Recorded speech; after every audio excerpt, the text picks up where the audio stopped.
Hello, ഇന്ന് നമ്മൾ വന്നിട്ടുള്ള നേന്ത്രപ്പഴം വെച്ച് നല്ല ടേസ്റ്റി ആയിട്ടുള്ള ഒരു റെസിപ്പി ആയിട്ടാണ്. എല്ലാവരും ട്രൈ ചെയ്ത് നോക്കാം. നമുക്ക് വേഗം തന്നെ ഇതെങ്ങനെ ചെയ്യുന്നത് നോക്കാം.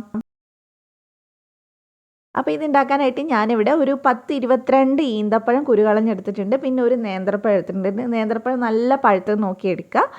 എന്നിട്ട് നമ്മൾ തൊലിയൊക്കെ കളഞ്ഞ് ചെറിയ പീസാക്കിയിട്ട് ഒരു പുട്ടും കുറ്റിയിലാണ് കേട്ടോ ചേർത്ത് കൊടുക്കുന്നത്. ആവിയിൽ വേവിച്ചെടുക്കുകയാണ്. നിങ്ങൾക്ക് എങ്ങനെ വേണമെങ്കിലും ചെയ്യാം.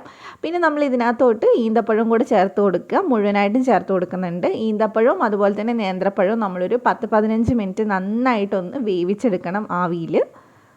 അപ്പോൾ ഞാനിത് മുഴുവനായിട്ടും ചേർത്ത് കൊടുക്കുന്നുണ്ട്. അപ്പോൾ ഇനി നമുക്കിതൊന്ന് ആവിയിൽ നന്നായിട്ടൊന്ന് വേവിച്ചെടുക്കാം. എന്നാലേ നമുക്കിത് നന്നായിട്ട് ചെയ്തെടുക്കാൻ പറ്റുള്ളൂ. അപ്പോൾ അത് ആവിയിൽ അവിടെ വെന്ത് വന്നതിന് ശേഷം നമുക്കിനി അടുത്ത സ്റ്റെപ്പ് ചെയ്യാം. അപ്പോൾ അടുത്തതായിട്ട് നമ്മൾ ചെയ്യുന്നത് കുറച്ചൊന്ന് നെയ്യ് ഒഴിച്ച് കൊടുക്കുന്നുണ്ട്. ഞാൻ 1 ടീസ്പൂൺ അത്രേ എടുത്തിട്ടുള്ളൂ. അതിനകത്തോട്ട് ഒരു 1/4 കപ്പ് തേങ്ങ ചേർത്ത് കൊടുക്കുന്നുണ്ട്.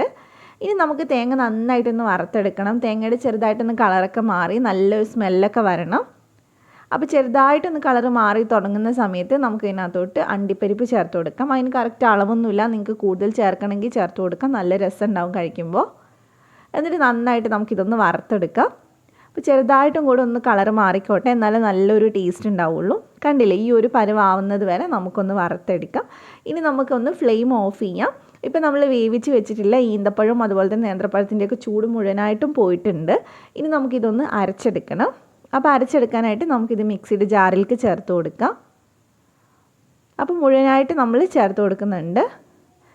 പിന്നെ ഇതിലേക്ക് ഞാൻ ചേർത്ത് കൊടുക്കുന്നത് 3 കോഴിമുട്ടയാണ്. അപ്പോൾ അത് നമുക്ക് ചേർത്ത് കൊടുക്കാം.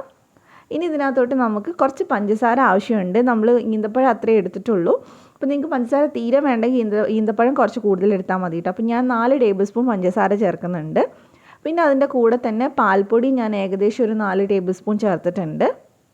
പാൽപ്പൊടി ഇല്ലയെന്നാണെങ്കിൽ സ്കിപ്പ് ചെയ്തോളൂ. പക്ഷേ ഉണ്ടെങ്കിൽ നല്ല രസമാണ് കഴിക്കാൻ. പിന്നെ ഒരു 1/2 ടീസ്പൂൺ ഏലക്കപ്പൊടിയും ചേർത്തിട്ട് നന്നായിട്ട് അടിച്ചെടുക്കുക. അപ്പോൾ ഞാൻ നന്നായിട്ട് അടിച്ചെടുത്തിട്ടുണ്ട്. ഇനി ഇതിലേക്ക് നമ്മൾ നേരത്തെ വറുത്ത് വെച്ചിട്ടുള്ള തേങ്ങയും അണ്ടിപ്പരിപ്പും ചേർത്തിട്ട് നല്ലോണം ഒന്ന് മിക്സ് ചെയ്തെടുക്കുക. ഇത് നമ്മളിനി അടിച്ചെടുക്കരുത്, നന്നായിട്ട് മിക്സ് ചെയ്തെടുത്താൽ മതി. ഇതൊരു സ്പെഷ്യൽ ടേസ്റ്റുള്ളൊരു പോളയാണ് കേട്ടോ. നല്ല രസമാണ് കഴിക്കാൻ. നമുക്ക് എന്തെങ്കിലും പാർട്ടിയൊക്കെ വരുന്ന സമയത്തൊക്കെ ധൈര്യമായിട്ട് ഉണ്ടാക്കാൻ പറ്റും. അപ്പോൾ ഇനി നമുക്കിതൊന്ന് വേവിച്ചെടുക്കാം. അതിന് വേണ്ടിയിട്ട് ഞാനിവിടെ ഒരു സോസ് പാനിൽ കുറച്ചൊന്ന് നെയ്യാക്കി കൊടുക്കുന്നുണ്ട്. അതിന് ശേഷം നമ്മൾ ഇത് മുഴുവനായിട്ട് ഇതിലേക്ക് ചേർത്ത് കൊടുക്കുക. ഇത് കുറച്ചിങ്ങനെ തിക്കായിട്ട് തന്നെ ഉണ്ടാവുക. ഒരുപാട് ലൂസാക്കി എടുക്കണ്ട, ഇങ്ങനെ തന്നെ മതി. അപ്പോൾ ഫുള്ളായിട്ട് ചേർത്തതിന് ശേഷം നമ്മളൊന്ന് ചെറുതായിട്ടൊന്ന് ലെവൽ ചെയ്ത് കൊടുക്കുക. ഒന്ന് ടാപ്പ് ചെയ്ത് കൊടുക്കാൻ വേണം, അല്ലെങ്കിൽ അടിയിൽ എയർ ബബിൾസൊക്കെ വരും. നന്നായിട്ടൊന്ന് ലെവൽ ചെയ്ത് കൊടുക്കുക. പിന്നെ നിങ്ങൾക്ക് ഇഷ്ടമുള്ള രീതിയിൽ ഇതിൻ്റെ മേലെ ഡെക്കറേറ്റ് ചെയ്തെടുക്കാം. ഞാൻ കുറച്ചൊന്ന് കറുത്ത മുന്തിരി വെച്ചിട്ടാണ് ഡെക്കറേറ്റ് ചെയ്യുന്നത്. അതൊക്കെ ഓരോരുത്തരുടെ ഇഷ്ടത്തിനനുസരിച്ച് ചെയ്യാം കേട്ടോ. ഇനി നമുക്കിതൊന്ന് അടച്ച് വെച്ചിട്ട് ഏകദേശം ഒരു 15-20 മിനിറ്റ് വരെ എടുക്കാം. നമുക്ക് കാണുമ്പോൾ തന്നെ മനസ്സിലാവും അത്. ഇപ്പോൾ ഒരു 15 മിനിറ്റൊക്കെ കഴിയുമ്പോൾ ഒന്ന് തുറന്ന് നോക്കിയാൽ മതി. മേൽഭാഗം ഒട്ടിപ്പിടിക്കുന്നുണ്ടോ എന്ന് നോക്കുക. ടച്ച് ചെയ്യുന്ന സമയത്ത് നമുക്ക് മനസ്സിലാവും.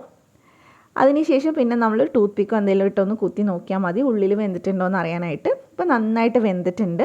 ഇനി ചൂടാറുന്ന സമയത്ത് ഇത് കുറച്ചും കൂടി ഇങ്ങനെ താഴ്ന്നു പോകും. പോളയൊക്കെ സാധാരണ അങ്ങനെ തന്നെ ഉണ്ടാവുക. ഇനി നമുക്കിതൊന്ന് കട്ട് ചെയ്ത് സെർവ് ചെയ്യാം.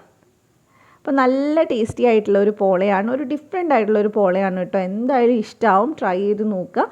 നിങ്ങൾക്ക് റെസിപ്പി ഇഷ്ടമായിട്ടുണ്ടെങ്കിൽ ധ്യാൻസ് കണ്ണൂർ കിച്ചൺ ഒന്ന് സബ്സ്ക്രൈബ് ചെയ്യാം. തൊട്ടടുത്തുള്ള ബെല്ല് ക്ലിക്ക് ചെയ്തിട്ട് ഓളോടെ ക്ലിക്ക് ചെയ്യുക. എന്നാൽ മാത്രമേ ഞാൻ വീഡിയോസ് ഇടുന്ന സമയത്ത് നിങ്ങൾക്ക് നോട്ടിഫിക്കേഷൻ വരുള്ളൂ.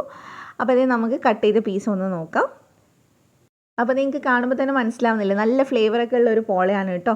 അപ്പോൾ എന്തായാലും ട്രൈ ചെയ്യാം. മറ്റൊരു നല്ല വീഡിയോ ആയിട്ട് നമുക്ക് വീണ്ടും കാണാം. Thank you for watching.